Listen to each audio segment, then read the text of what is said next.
మన హిందూ సాంప్రదాయంలో పండుగలకు పవిత్రమైన రోజులకు కొదువే లేదు. ప్రతి నెలకు ఏదో ఒక ప్రత్యేకత ఉంటుంది. కానీ అన్ని నెలలకెల్లా చాలా స్పెషల్, ఎంతో పవిత్రమైనది, దేవుడికి అత్యంత ప్రీతికరమైనది నెల ఏదైనా ఉందంటే అది ఖచ్చితంగా కార్తీక మాసమే.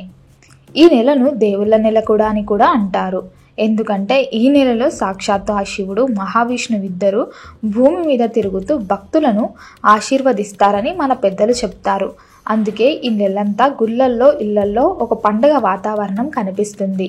ఈ కార్తీక మాసంలో మనం చేసే చిన్న మంచి పనికి కూడా 1000 రెట్ల పుణ్యం వస్తుంది.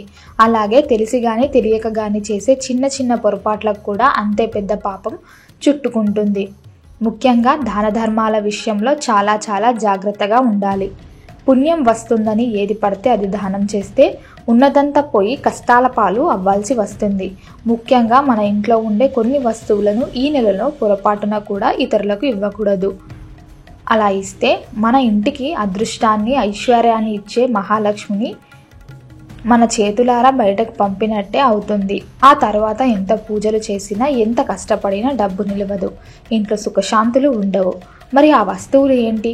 వాటిని ఎందుకు ఇవ్వకూడదు? అలాగే ఈ నెలలో ఏ దీపం వెలిగిస్తే పేదవాడు కూడా కోటీశ్వరుడు ఎలా అవుతాడు అనే విషయాల గురించి ఈ వీడియోలో వివరంగా తెలుసుకుందాం. కార్తీక మాసంలో అస్సలు ఇవ్వకూడని 7 వస్తువులు. ఈ నియమాలు కేవలం మూఢనమ్మకాలు కావు. వీటి వెనుక మన పూర్వీకులు చెప్పిన ఎన్నో ఆధ్యాత్మిక రహస్యాలు, శాస్త్రీయ కారణాలు ఉన్నాయి.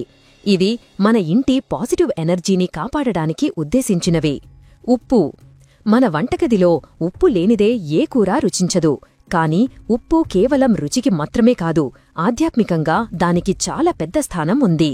ఉప్పును సాక్షాత్తు మహాలక్ష్మీదేవి స్వరూపంగా భావిస్తారు. ఎందుకంటే పూర్వం దేవతలు, రాక్షసులు అమృతం కోసం పాలసముద్రాన్ని చిలికినప్పుడు ఆ సముద్రం నుండే లక్ష్మీదేవి పుట్టింది. ఉప్పు కూడా సముద్రం నుంచే వస్తుంది కాబట్టి ఉప్పు ఉన్న ఇంట్లో లక్ష్మీదేవి సంతోషంగా ఉంటుందని నమ్మకం.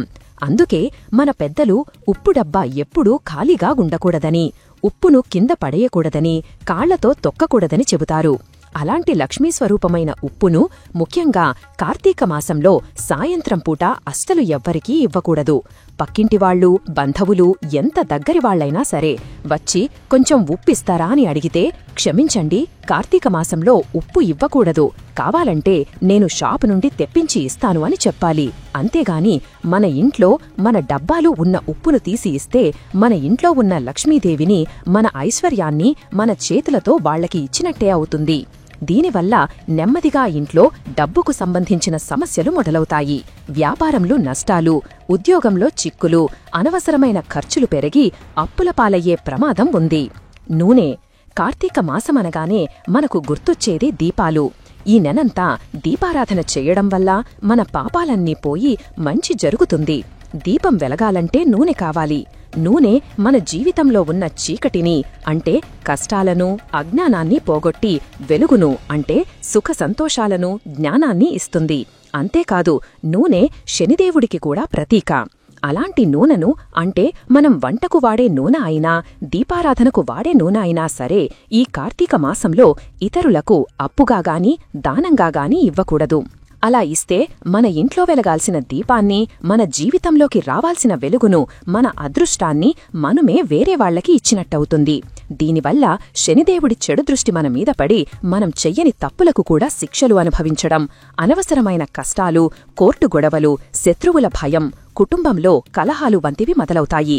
ఇంట్లో ఉన్న ప్రశాంతత మొత్తం పోతుంది. ఒకవేళ మీరు శనిదేవుడికి నూనె దానం చెయ్యాలనుకుంటే షాప్లో కొత్త నూనె ప్యాకెట్ కొని గుడిలో ఇవ్వాలి తప్ప ఇంట్లో వాడుతున్న నూనెను మాత్రం ఎట్టి పరిస్థితిలోనూ ఇవ్వకూడదు. నూనె. కార్తీక మాసమనగానే మనకు గుర్తొచ్చేది దీపాలు. ఈ నెలంతా దీపారాధన చెయ్యడం వల్ల మన పాపాలన్నీ పోయి మంది జరుగుతుంది. దీపం వెలగాలంటే నూనె కావాలి. నూనె మన జీవితంలో ఉన్న చీకటిని, అంటే కష్టాలను, అజ్ఞానాన్ని పోగొట్టి వెలుగును, అంటే సుఖ సంతోషాలను, జ్ఞానాన్ని ఇస్తుంది. అంతేకాదు నూనె శనిదేవుడికి కూడా ప్రతీక. అలాంటి నూనెను, అంటే మనం వంటకు వాడే నూనె అయినా, దీపారాధనకు వాడే నూనె అయినా సరే ఈ కార్తీక మాసంలో ఇతరులకు అప్పుగా గాని, దానంగా గాని ఇవ్వకూడదు.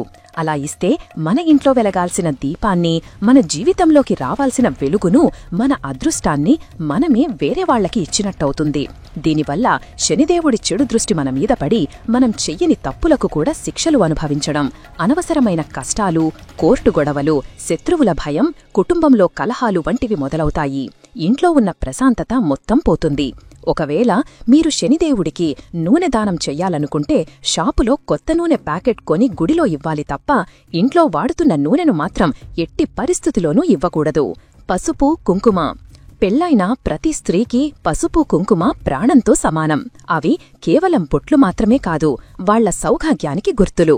భర్త ఆయురారోగ్యాలతో, సిరి సంపదలతో బాగుండాలని కోరుకుంటూ ప్రతి స్త్రీ పసుపు, కుంకుమలను ధరిస్తుంది. పసుపు గురుగ్రహం యొక్క అనుగ్రహాన్నిస్తే, కుంకుమ అమ్మవారి శక్తిని, అంగారక గ్రహం యొక్క శుభ ఫలితాలను ఇస్తుంది. అంత పవిత్రమైన పసుపు, కుంకుమలను మనం వాడుకుంటున్న డబ్బాలోంచి తీసి ఎవరికైనా ఇస్తే మన సౌభాగ్యాన్ని, మన భర్త ఆయుష్షును మన చేతులతో వాళ్లకు పంచిపెట్టినట్టే అవుతుంది. ఇది చాలా ప్రమాదకరమైన పొరపాటు. ఎవరైనా అడిగితే కొత్త ప్యాకెట్లు కొని దానం చెయ్యాలి, లేదా దేవుడి దగ్గర పెట్టి తాంబూలంలో ఇచ్చి గౌరవించాలి. అంతేగాని మనం వాడుతున్న దానిలోంచి తీసి చేతులు పెట్టడం లేదా డబ్బాతో సహా ఇవ్వడం వంటివి చెయ్యకూడదు. ముఖ్యంగా కార్తీక మాసంలో ఈ నియమాన్ని ఖచ్చితంగా పాటిస్తే భార్యాభర్తల మధ్య గొడవలు రాకుండా ఉంటాయి. భర్త ఆరోగ్యానికి, ఉద్యోగానికి ఎలాంటి సమస్యలు రాకుండా ఉంటాయి. ఇంటి సౌభాగ్యం దెబ్బతనకుండా ఉంటుంది. ఎండుమిరపకాయలు, ఆవాలు ఇవి మన వంటగదిలో ఉండే మామూలు పోపు సామాన్లే కావచ్చు, కాని వీటికి నెగటివ్ ఎనర్జీని తరిమికొట్టే అద్భుతమైన శక్తి ఉంది. మన ఇంటి మీద ఉన్న నరదృష్టి, నరఘూష, మనల్ని చూసి ఏడ్చేవాళ్ల చెడుచూపులు, మన మీద ఎవరైనా చేసే చెడు ప్రయోగాలు వంటివి పోవాలంటే ఉప్పు, మిరపకాయలు, ఆవాలతో దిష్టి తీస్తారు. అందుకే వారానికి ఒకసారి ఇంటికి దిష్టి తీయాలని మన పెద్దలు చెబుతారు. ఇవి మన ఇంటికి ఒక కంటికి కనిపించని రక్షణ కవచంలాగా పనిచేస్తాయి. అలాంటి శక్తివంతమైన వస్తువులను మనం ఇతరులకు ఇస్తే మన ఇంటికి ఉన్న ఆ రక్షణ కవచాన్ని మనమే తీసేసి చెడు శక్తులకు, శత్రువులకు దారి ఇచ్చినట్లు అవుతుంది. దీనివల్ల మన ఇంట్లోకి నెగటివ్ ఎనర్జీ సులభంగా వస్తుంది. ఫలితంగా ఇంట్లో వాళ్లకు తరచుగా అనారోగ్య సమస్యలు రావటం, పిల్లలు చదువులో వెనకబడటం, ఎంత సంపాదించినా డబ్బు మిగలకపోవటం, ఇంట్లో ఎప్పుడూ ఒక రకమైన అశాంతి, చిరాకు ఉండటం వంటివి జరుగుతాయి. పాలు, పెరుగు. పాలు, పెరుగు కూడా లక్ష్మీదేవి స్వరూపాలే. పాడి పంటలు ఉన్న ఇల్లు సిరి సంపదలతో కళకళలాడుతుందని అంటారు. పాలు, పెరుగు చంద్రుడికి సంబంధించినవి. జ్యోతిష్య శాస్త్రంలో చంద్రుడు మన మనసుకు, ధనానికి కారకుడు. మన మనసు ప్రశాంతంగా ఉండాలన్నా, మన దగ్గర డబ్బు నిలవాలన్నా చంద్రుడి అనుగ్రహం ఉండాలి. అందుకే పాలు, పెరుగును ముఖ్యంగా సూర్యాస్తమయం తరువాత ఎవరికీ ఇవ్వకూడదని అంటారు. కార్తీక మాసంలో అయితే ఏ సమయంలోనూ ఇవ్వకూడదు. ఇలా ఇవ్వడం వల్ల మన ఇంటి ఐశ్వర్యం తరిగిపోతుంది, చంద్రుడి అనుగ్రహం తగ్గిపోతుంది. మానసిక ఆందోళనలు, నిద్రలేమి, సరియైన నిర్ణయాలు తీసుకోలేకపోవటం, ఆర్థిక ఇబ్బందులు పెరుగుతాయి. ఇంట్లో ఉన్న డబ్బు నీళ్లలా ఖర్చయిపోతుంది. అందుకే ప్రతిపూట పెరుగు తోడు పెట్టడానికి కూడా ఇవ్వకూడదని అంటారు. ఈ విషయంలో మరింత జాగ్రత్తగా ఉండాలి. చీపురు. చీపురును కూడా లక్ష్మీదేవి స్వరూపంగానే భావించాలి.